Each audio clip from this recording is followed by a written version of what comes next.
Yeah, so that conversation was powerful. I mean, it's not every day you get to hear directly from one of the most historic organizers of our generation, or any generation for that matter, talk about the nuts and bolts of a national case that elevated to the point where an entire community was galvanized to organize in real time.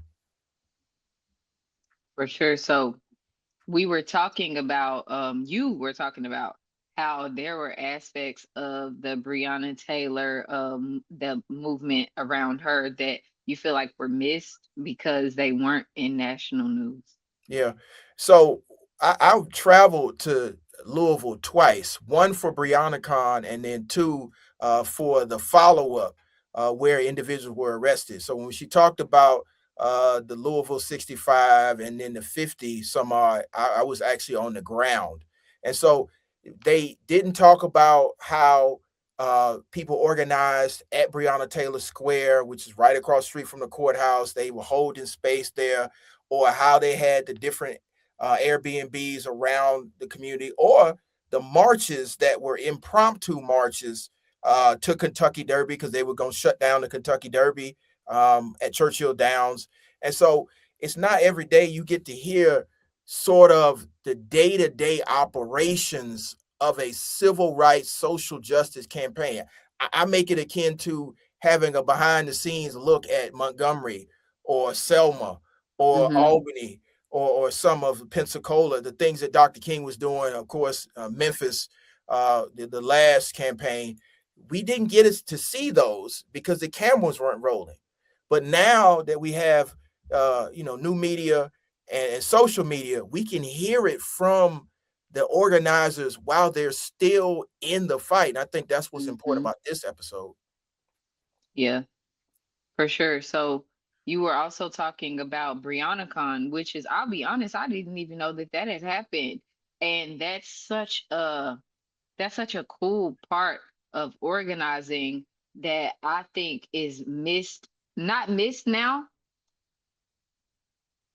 That's a part of organizing that is important, but also I like how when I'm hearing you describe it and when I heard Tamika describe it, what I'm hearing is what she said, balance. I'm hearing the community side, like you said, BriannaCon, which was like a essentially a block party, right, in A her block honor. party convention. Yeah, Yeah. yeah, a block party and a convention in her honor, very positive. They connected with their community.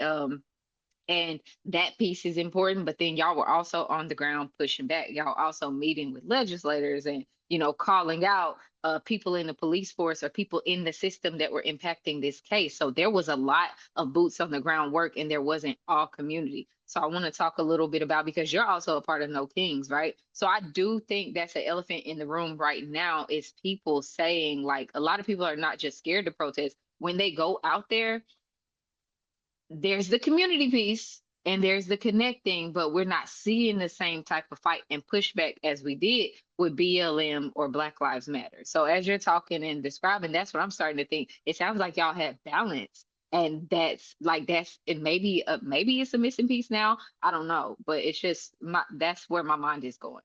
Yeah, and actually talking with Tamika, it brought that back to my memory that we had not only the protests, but we did the canvassing. That's what she was talking about, going door to door, knocking in the community and hearing from the community what the concerns of the community were, and then wrapping those into the movement. I think that's what's missing right now. I definitely think that's what's missing in No Kings, because Hmm. when she literally said in the beginning in Louisville, based on the social media, it was solely the white people that came out, similar to what's happening right now. It Hmm. wasn't until we went into the community and knocked doors that the black people started to come out. I think Hmm. that's what's missing in this new iteration of our movement, that we aren't connecting with the folks on the ground. Now that takes hard work. They were in Louisville for 4 months.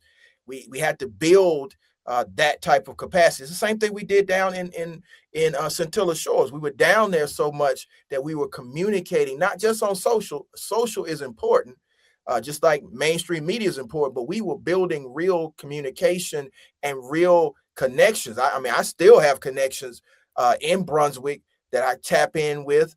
And so one of the things I love that Tamika said was, and we have to, and I know I have to do a better job of this, we have to get to the point where we're communicating on social in the DMs and building that community so people feel connected. So then when we Hmm. do have to go outside, or we do have to mobilize for an election, or we do have to mobilize around the situation that's happening in the community, we got that built in infrastructure of people saying, There's oh, already a hey, rapport. they said this, we need to do that.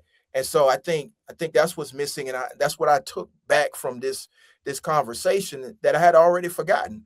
And the last thing I would say is, and I want to give you your flowers as well. Tamika made a very big statement.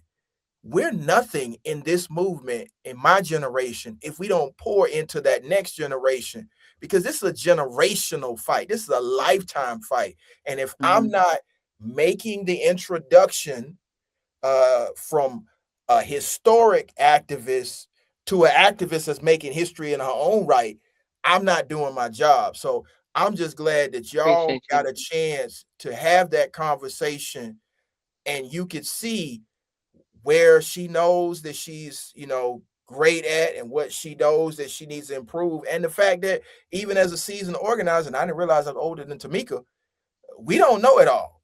We just Yeah. know we got to get into some good trouble and get into a fight. Yeah.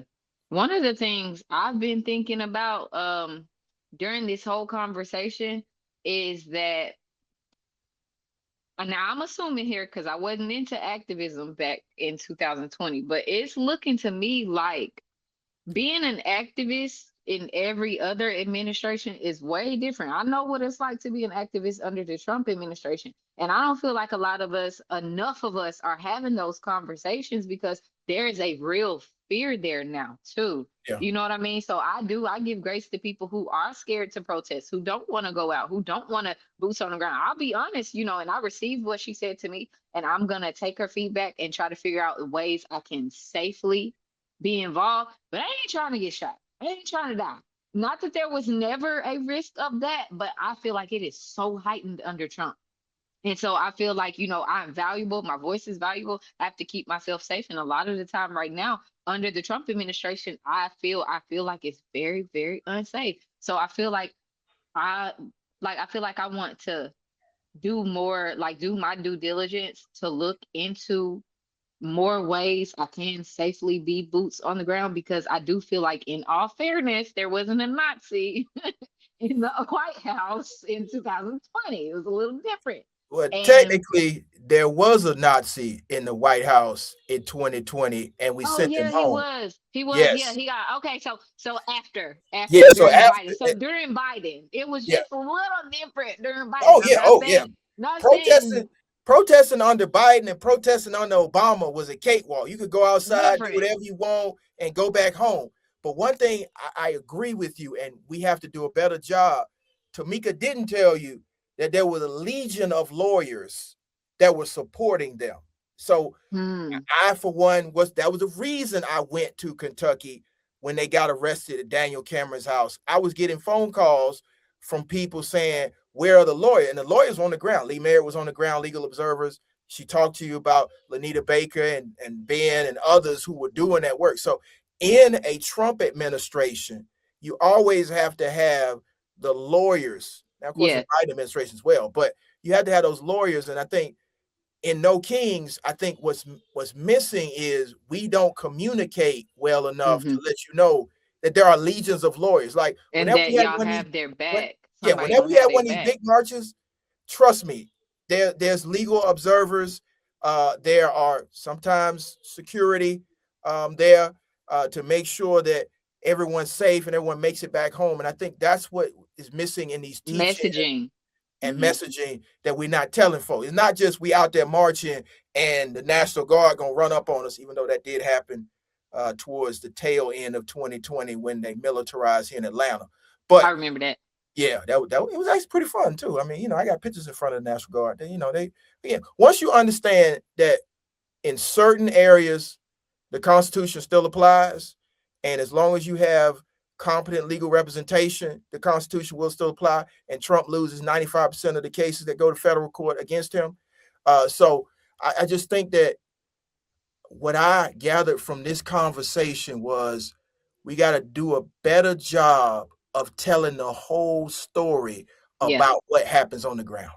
Yeah, I agree. I couldn't have said that better myself. And I agree as somebody who is now, I guess, next generation stepping into it, there is a lot of it. I have had moments where, and I'm so thankful for you. I'm so thankful just for my connection with you, because there are moments where I have felt I wouldn't say afraid, because I just be with shit all the time. Sometimes I just don't think it through, just to be completely honest. But I felt like I'm passionate and I'm willing to dive head first um into something, but I don't want to be diving by myself. And there are a lot of times, even in social justice, where I have felt like, okay, I'm gonna stick my neck out here, but I don't want to be on this chopping block by myself. So I think that there might be a disconnect there where, as she said, we need to unify and we need to do a better job of, the messaging, letting the other side, not side, but letting the other parties know that we have a unique goal, and that essentially somebody has their back, because nobody wants to go into any fight by themselves, you No, know? no, and I think what happened was Black Lives Matter did a great job of messaging that we were all together, and then they got attacked. They tore that Yeah, and down, so did everything they could. yeah, they did everything possible to discredit them. And so now it's a little bit harder to get that message out. But I think what I have learned in this activism space is that once you do take that step out, you find out there's a lot more people with you than that are opposed to you. I mean, perfect example, No Kings, the last one. I think this is No Kings 3.0 or 4.0. I haven't forgot how many times we've been outside. Thousands of people show up and they realize, oh, I'm not the only one that's upset. And but Mm, one thing we aren't doing well enough that we did in the resistance movement and in BLM was created infrastructure, like they would call huddle groups, and ultimately, autonomous groups by themselves that would organize and plan and became their own affiliates. I think we need to do a better job of that so that people understand you're not alone in your community. Here's 15 to 30 people that are aligned. Here's how you can get organized. Here's how you can make sure you are implementing the steps that need to take place and you can protect yourself. agreed. Yeah. I agree. So it was awesome talking to Tamika. Looking forward to working with her continuously, but also it gave me continued hope that we are still on the right path, even though right now it appears that there won't be the type of justice that we needed to get for Breonna Taylor. But again, there's no statute of limitations on murder. So he's got to get to another administration. What do you want? Every headline fades. Every news cycle moves on. For the families, it never ends. And the fight for accountability continues. This is not about clicks. This is not about controversy. This is about the truth. The names that deserves justice. We are reopening and examining the files and the facts. Nothing more, nothing less. We're going to ask questions that people dare to ask. Because justice delayed does not mean justice denied. Don't shoot! Don't shoot! Can't fail me. This is Justice for